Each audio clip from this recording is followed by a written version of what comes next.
Halo teman-teman semua, kembali lagi di channel Alternativa Project.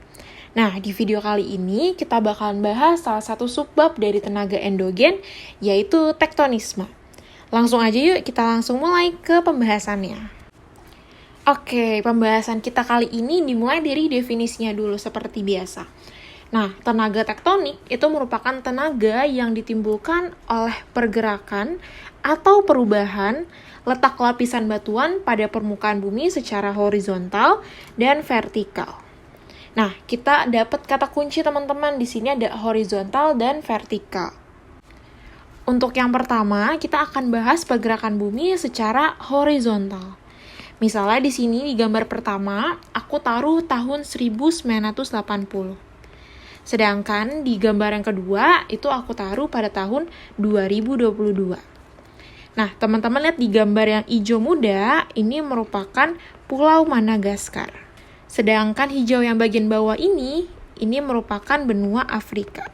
Nah, fenomena tersebut ini merupakan contoh dari pergerakan secara horizontal, di mana teman-teman kita bisa lihat di sini pada tahun 1980, itu posisinya antara Pulau Madagaskar dengan benua Afrika itu tidak terlalu jauh ya jaraknya.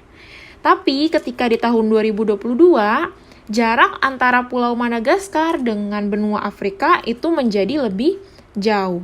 Nah, hal ini terjadi karena adanya pergerakan secara horizontal. Sedangkan yang vertikal, kita bisa lihat di sini teman-teman, misalnya nih ada lahan di bumi yang datar. Lalu lahan ini kena yang namanya tekanan dari dalam bumi. Nah, karena adanya tekanan tersebut, dari yang tadinya gambarnya ini datar, berubah menjadi naik ke atas. Nah, ini bisa jadi banyak ya teman-teman, bisa jadi yang namanya bukit. Nah, sampai sini jadi kita perlu ingat ya teman-teman kalau tenaga tektonisme itu ada dua, yaitu yang horizontal dan yang vertikal. Agar pembahasan kita makin dalam nih tentang tektonisme, sekarang kita akan bahas tentang yang namanya gerakan tektonisme. Nah, teman-teman, gerakan tektonisme ini dibagi jadi dua, yaitu ada yang epirogenetik dan orogenetik. Apa sih bedanya? Yuk kita bahas yuk. Untuk mempermudah kalian nih dalam membedakan antara epiro dan oro, itu kalian tinggal hafalin aja kata kuncinya. Apa sih kata kuncinya? Kita bisa lihat di sini teman-teman. Untuk yang epirogenetik, kata kuncinya adalah lambat dan lama. Sedangkan kalau yang orogenetik, itu dia relatif cepat dan daerahnya tuh sempit. Tapi perlu kita ingat ya teman-teman, bahwa kata cepat di dalam geografi itu bukan hanya 1 tahun, 2 tahun, tapi juga puluhan tahun. Buat teman-teman nih yang lebih mudah mengingat dengan cara pakai visual, itu boleh banget ya digambar seperti ini. Atau gambar kreasi kalian semenarik mungkin agar kalian ingat terus-terusan materi ini. Oke, yuk kita lebih dalemin lagi. Yang pertama nih tentang si epirogenetik. Nah, epirogenetik tadi udah kita ingat bahwa dia merupakan pergerakan lapisan kulit bumi yang berlangsung lambat dan meliputi daerah yang luas dan dalam waktu yang relatif lama. Ya, jadi lambat dan lama. Epirogenetik ini itu dibedakan menjadi dua juga ya teman-teman gerakannya. Ada yang positif dan ada juga yang negatif. Kalau yang positif, itu dia daratannya tuh turun teman-teman. Sehingga seolah-olah nih permukaan airnya itu dikiranya naik gitu. Sedangkan kalau yang negatifnya itu kebalikannya aja nih. Jadi naiknya daratan sehingga seolah-olah permukaan air itu turun gitu. Nah, dulu aku tuh cara mempermudah untuk menghafalkannya, itu teman-teman hafalin aja salah satu gitu. Kalau aku hafalinnya yang bagian negatif. Teman-teman lihat di sini bahwa yang negatif itu huruf awalnya adalah N. Nah, sama nih teman-teman di sini. Apanya yang N juga? Nih, kata naik. Naiknya daratan. Jadi ingat aja salah satu yaitu yang bagian negatif, yaitu naiknya daratan. Nanti selebihnya tinggal kebalikannya aja. Ini untuk mempermudah teman-teman agar tidak lupa. Lalu kalau yang orogenetik teman-teman, contohnya tuh ada apa sih? Nah, contohnya di sini ada patahan dan lipatan. Ini kita akan bahas terkait perbedaan antara lipatan dan patahan nih yang merupakan contoh dari orogenetik.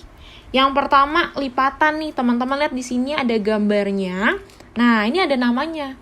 Untuk yang bagian atas itu dia namanya adalah antiklinal. Sedangkan yang bagian bawah itu dia namanya adalah sinklinal. Untuk yang lipatan itu dia dipengaruhi oleh apa teman-teman? Oleh namanya kuat atau tidaknya tekanan dan elastisitas batuan dan geraknya hanya satu arah. Nah, jadi di sini kekuatan dorongannya itu sangat dipengaruhi ya teman-teman. Dan di sini ada kata kunci elastisitas. Nah, elastisitas di sini teman-teman menggambarkan bahwa batuannya itu gampangnya lembek. Jadi ketika kena dorongan dari luar, itu dia akan terbentuklah si gelombang-gelombang ini gitu. Untuk yang patahan, itu dia dapat tekanannya dari dua arah ya, yang berlawanan. Jadi dari kanan iya, dari kiri juga iya. Nah, tadi kita ingat ya teman-teman bahwa yang lipatan itu batuannya elastis.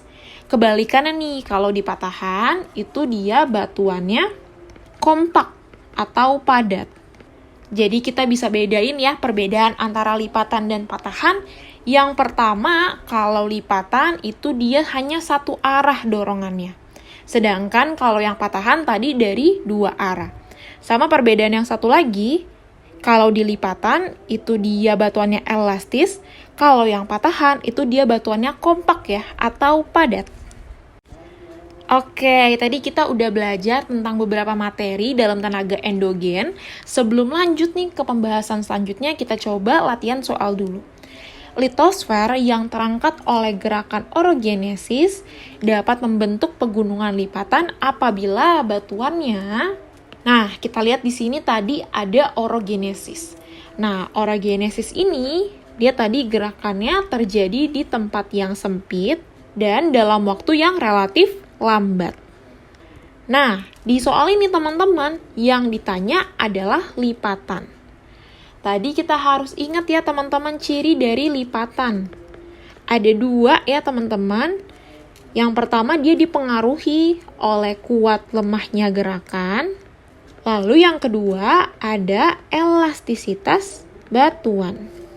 Karena di soal ini yang ditanya adalah pegunungan lipatan, maka jawaban yang tepat adalah option yang cacing, materialnya lunak. Kalau pada option yang A bersifat kompak, itu merupakan ciri dari patahan. Oke teman-teman, sekarang udah jadi lebih paham ya tentang pergerakan tektonisme. Sekarang kita akan belajar ke hal yang nggak kalah penting nih dalam tenaga endogen khususnya tektonisme, yaitu gerakan lempeng bumi. Gerakan lempeng bumi ini dibagi jadi 3 ya. Ada yang konvergen atau memusat, ada yang divergen atau menjauh, dan yang terakhir ada sesar mendatar atau transform. Konvergen ini teman-teman, dia tuh membahas tentang gerakan yang saling mendekat dan bertubrukan, sehingga salah satu lempeng masuk ke lempeng yang lain, atau peristiwanya itu disebut dengan penunjaman atau subduksi. Nah, teman-teman bisa lihat di gambar yang ada di sebelah kanan ini, jadi ada lempeng yang geraknya nih berlawanan ya, dari kanan dan kiri. Lalu mereka lawan-lawanan nih, siapa yang lebih kuat. Nah, anggapannya teman-teman, yang kalah itu dia akan masuk ke bagian dalamnya. Kalau di dunia nyatanya, teman-teman, itu dia bisa jadi yang namanya palung ya kalau di laut. Dan kalau misalnya terjadinya di daratan, itu akan terjadi pegunungan. Salah satunya adalah pegunungan Himalaya tuh, karena pegunungan Himalaya itu merupakan hasil dari si konvergen ini. Yang kedua, itu ada divergen nih, atau menjauh. Kebalikan dari yang tadi, kalau yang tadi kan saling bertubuhkan ya teman-teman. Kalau yang ini, jadi ini tadinya nih rata nih teman-teman. Tapi karena geraknya tuh saling menjauh, ada yang ke kiri dan ada yang ke kanan, Akhirnya yang bagian tengahnya teman-teman itu dia jadinya retak nih. Nah, retakan ini nantinya akan jadi daratan yang baru gitu. Nah, untuk hasil dari gerakan divergen ini akan jadi yang namanya punggung laut sama Mid-Atlantic Ridge. Yang terakhir ada yang namanya sesar mendatar atau transform. Kalau yang tadi nih teman-teman, itu dia satu lempeng saling bertabrakan atau saling menjauhkan. Tapi kalau dalam sesar mendatar ini teman-teman, dia ada dua lempeng yang berbeda. Dan mereka nih saling menggesek ya teman-teman. Nah, gerakannya perlu diingat mereka juga sama-sama berlawanan. Untuk hasilnya itu bisa berupa sesar San Andreas dan juga patahan. Oke, sampai sini aja nih pembahasan kita tentang tektonisme. Semoga bisa membantu teman-teman dalam memahami materi-materi geografi. Sampai jumpa di video selanjutnya. Bye-bye!